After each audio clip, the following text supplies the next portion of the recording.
I never thought I'd be the guy sitting in front of a camera, sharing a story like this.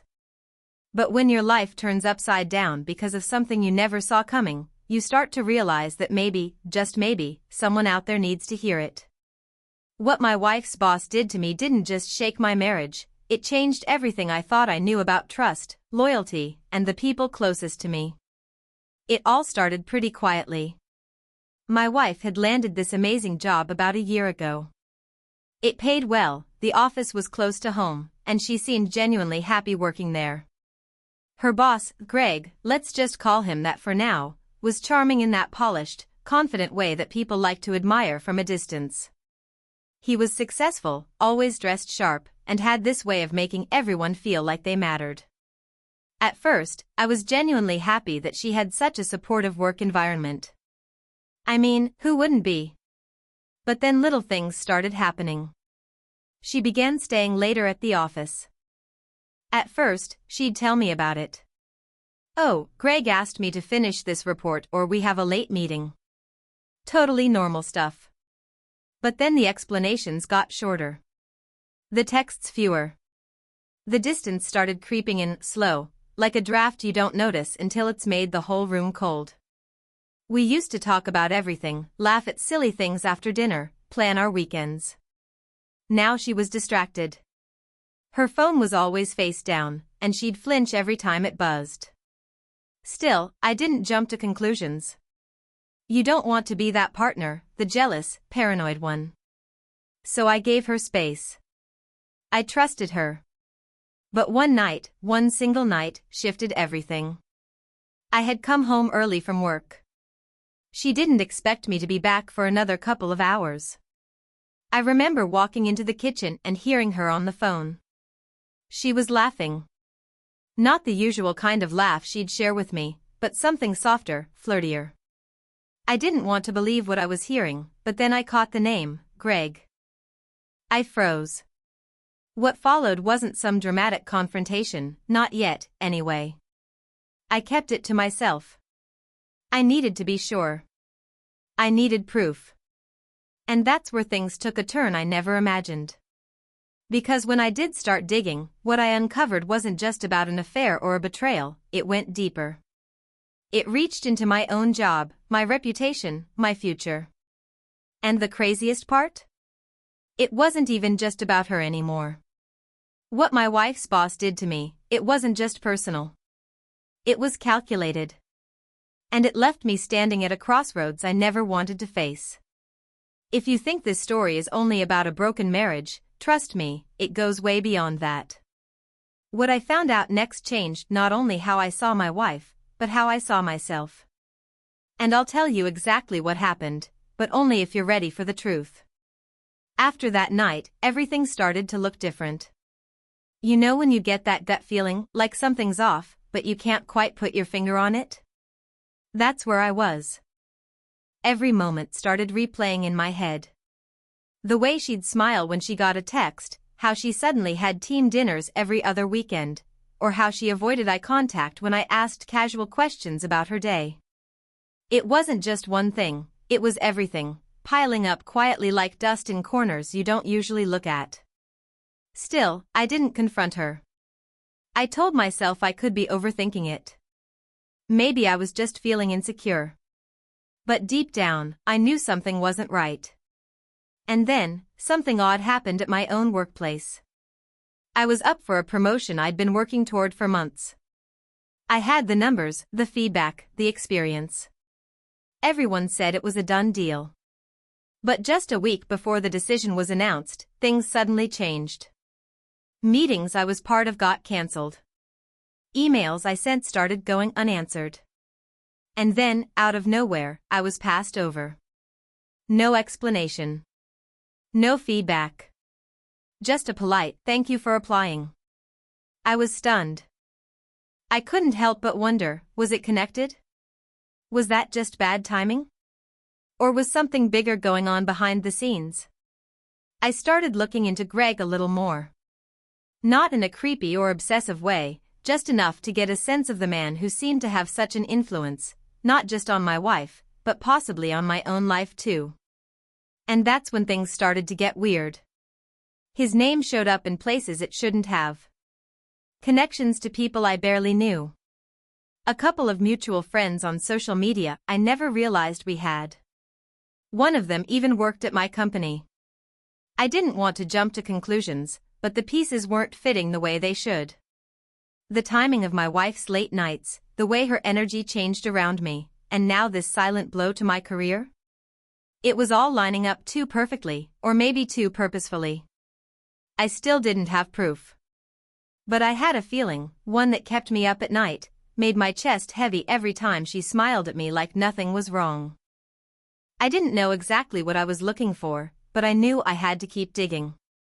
Because I had a feeling that the truth was a lot darker than I was prepared for. A few days later, I found myself parked outside her office building. It was late, close to 9 p.m., and she had told me earlier that she was staying back for a budget meeting. I didn't go there to spy. At least that's what I kept telling myself. But sitting in that car, watching people leave one by one, I realized something. Greg's car was still parked right near the entrance, and so was hers. Nobody else's. I waited. Half an hour passed. Then I saw them, walking out together. They weren't holding hands or doing anything obvious, but their body language was off. Too comfortable. Too close. She was laughing at something he said, her head tilted slightly like she used to do with me during our early dates. And in that moment, something inside me cracked, not from jealousy, but from how familiar it all looked. Like a memory being lived again, only with someone else. I didn't confront her that night. Instead, I pretended everything was normal when she got home. I asked her how the meeting went. She said it was exhausting. She even acted like she had no energy left. That lie, so casual, hurt more than I expected. But it wasn't just the emotional side tearing at me. There was something about Greg that didn't sit right. I started talking to a friend of mine who worked in corporate investigations. Nothing too deep, just a casual chat. I didn't mention names. But when I hinted at a possible connection between a manager and personal influence being used across two unrelated companies, his tone changed. He said, "It happens more than you think." That's when I started noticing small things that had always been there, but never stood out before. A gift box once sent to our house, addressed to her, but from a name I didn't recognize. She said it was a thank you from a client. I believed her then. Now I wasn't so sure. A weekend seminar in another city where she forgot to mention who she was traveling with. A few vague receipts left in her coat pocket, fancy restaurants we never went to. It wasn't just about infidelity anymore. It felt like a web, one that I was somehow caught in, even though I never asked to be part of it. And the scariest part? I was starting to realize this wasn't just about her choices. It was about something much bigger. And I had no idea how deep it went. I knew I couldn't keep living in this half-truth anymore. Every day felt like walking on glass, pretending to be okay while the cracks under my feet were spreading fast. I couldn't eat properly. Couldn't sleep. Every time her phone lit up, I flinched. It was like I was waiting for something, maybe confirmation, maybe a breakdown, but I couldn't take the silence any longer. I had to know. I had to see it with my own eyes. So I planned something. I told her I'd be out of town for a work trip. Just 2 days. She barely blinked when I said it, just nodded and went back to her laptop. No questions. No concern. That told me more than I needed to know. The next night, I stayed in town. Booked a room in a cheap hotel near her office and waited. I watched the parking lot again. Same cars. Same timing. And right on cue, Greg showed up. But this time, she didn't come out with him. She walked in. An hour passed. Then another. I drove around the block just to clear my head, but my heart was pounding. I felt like I was about to do something I'd regret, but I was beyond caring now. I had been patient. I had stayed quiet. And still, the lies had grown louder than any truth in our home. Around midnight, the office lights turned off. A few minutes later, I saw them again, Greg and my wife, leaving through the back door. They didn't see me. They were laughing, walking close, and then, he reached for her hand. And she didn't pull away. That one moment hit harder than anything else. But just as I was about to get out of the car and finally confront her, something unexpected happened. Another man stepped out from the shadows near the back door, someone I didn't recognize. He called Greg by name. The tone was sharp. Confrontational. I couldn't hear what was being said, but I could feel the tension from where I sat. My wife stepped back, clearly startled. Greg's expression changed fast, calm to angry in seconds. That's when I realized this wasn't just about some affair. It was something else. Something way more serious. And I was standing outside, completely unaware of the storm I was about to walk into. Whatever was going on between them, it was only the surface of something much deeper. I stayed frozen in the car, gripping the steering wheel so tight my fingers went numb. My wife was standing just a few feet away from something I couldn't fully understand, but I could feel the danger in the air. The man who'd approached Greg wasn't some random stranger. He knew him. He called him by name, and the way Greg reacted, it wasn't fear. It was anger. Like he'd been caught off guard, but not surprised. I leaned forward slightly, trying to get a clearer view without being noticed. My wife stepped between them, as if trying to calm things down. That didn't sit right with me. Why was she defending him? What was she caught up in?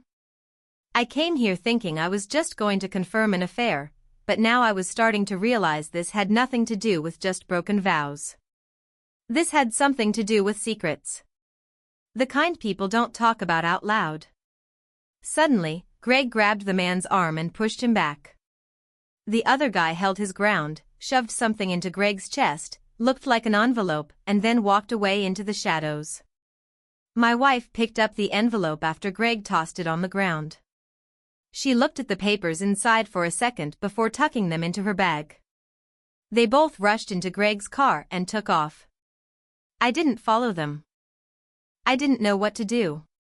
That night, I drove around aimlessly, my thoughts spinning. Who was that man? What was in that envelope? And more importantly, what was my wife doing holding on to something like that? My curiosity was now tangled with fear. Was she just caught up in this? Or was she part of it? The next day, something even stranger happened. At my office, I was pulled aside by someone from internal security. Apparently, an anonymous complaint had been submitted about me, suggesting unethical behavior, conflict of interest, and leaking company documents. I couldn't believe what I was hearing. I had never even been close to anything like that. But the accusations were written in sharp, specific detail, like someone had been watching me closely. That's when it hit me. This wasn't random. Someone was trying to ruin me. And I had a sickening suspicion who might be behind it. I remembered what my friend said about influence across companies. What if Greg wasn't just her boss? What if he had a foot in my world too? What if this whole thing had been set in motion long before I even noticed the signs? Was my wife being used? Or worse, was she helping him? It wasn't just my marriage on the line anymore. Now my job, my name, my future, everything was under threat. And I had no idea who I could trust. All I knew was, the truth was getting closer. But with it, the risk was rising. Because whatever I was stepping into, someone didn't want me to find out. I knew I had to act fast. That envelope, whatever was inside it, had clearly rattled Greg. And my wife still had it. I waited until she left for work the next morning, then searched through her home office bag. I hated myself for it, but after everything that had happened, I wasn't willing to stay in the dark anymore. Inside a side pocket, folded between some old receipts, I found the envelope. It was thick, full of printed documents and photographs. The first few pages detailed a financial report, payments made to a fake consulting firm that didn't actually exist. The accounts were being drained slowly, linked to Greg's company, but somehow tied into mine too. It was a laundering scheme, and from the looks of it, it had been going on for a while. Then came the photos. One showed Greg with someone from my company's executive team, having dinner, laughing, shaking hands. Another was a screenshot of an internal email, redacted in parts but still clear enough to see that both companies were being used to funnel money. And then, in the last image, was my wife. Not with Greg, but standing in what looked like a storage unit, holding a box full of documents. She looked nervous. Caught.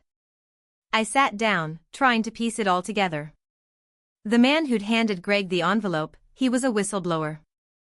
Someone on the inside who wanted the whole thing exposed. And somehow, my wife had gotten involved. Maybe she didn't know at first. Maybe she thought Greg was just helping her career. But now, it was too big to ignore. That night, I confronted her. I didn't yell. I didn't accuse. I just asked her one thing: how long have you known? She didn't lie. She told me Greg had brought her into something confidential, said it was about protecting clients. By the time she realized it was illegal, she felt trapped. He'd threatened her. Said if she spoke out, she'd go down with him. She'd been collecting evidence, slowly, quietly, waiting for the right time to bring him down. The envelope had been her way out. I was stunned. All this time, I thought she had betrayed me. But she had been trying to protect us both. Still, I couldn't shake the weight of the damage done. The trust lost. The fear I had lived in. We agreed to go to the authorities together. The next morning, just as we were getting ready to leave, I got a call. It was my friend from corporate investigations. "Don't go anywhere," he said. "Craig's been arrested this morning. But there's something else. We found your name in the files too. Someone tried to frame you, badly. You were a target, not just a bystander." I hung up and looked at my wife. Relief mixed with something else, uncertainty. Because just as we thought the worst was over, we realized one of Greg's partners was still out there. And they knew exactly who we were. The days that followed were a blur of interviews, paperwork, and legal briefings. My wife and I handed over everything we had: the envelope, the photos, the email printouts. It turned out Greg had been under investigation for months, and what we gave them finally connected all the missing pieces. He wasn't just laundering money, he was blackmailing employees, manipulating contracts, and dragging people into the mess without them even realizing it. And somehow, my name had been slipped into the system to cover someone else's tracks. I was cleared eventually, but the damage to my peace of mind was done. For a long time, I didn't know how to look at my wife. Part of me still hurt, thinking about the lies, the secrets, the nights I stayed up questioning everything. But another part of me understood she was just trying to survive something bigger than either of us. She made a mistake by trusting the wrong person, and we both paid for it in different ways. The road to healing wasn't quick. We went to counseling, talked more than we ever had before, and slowly began to rebuild what had cracked between us. Eventually, the case went public. News headlines called it a corporate scandal with deep ties, and Greg's name was everywhere. He faced serious prison time. Several others in both companies were exposed too, including the one person who had tried to frame me. Turns out, they had a lot more to lose if the truth got out. They underestimated how far someone would go when everything they loved was threatened. Life's quieter now. My wife found a new job, something far away from that toxic office and all the shadows it left behind. As for me, I'm still at the same company, but I work with a stronger sense of purpose. I no longer stay silent when things feel off. I've learned to trust my instincts, even when the truth is uncomfortable. Looking back, I never imagined one man, my wife's boss, could turn our entire world upside down. But in the chaos, I also found something I didn't expect: clarity. The truth didn't just change everything, it gave us a second chance. And sometimes, that's all you need. A reminder that even after betrayal, fear, and uncertainty, healing is still possible. 48.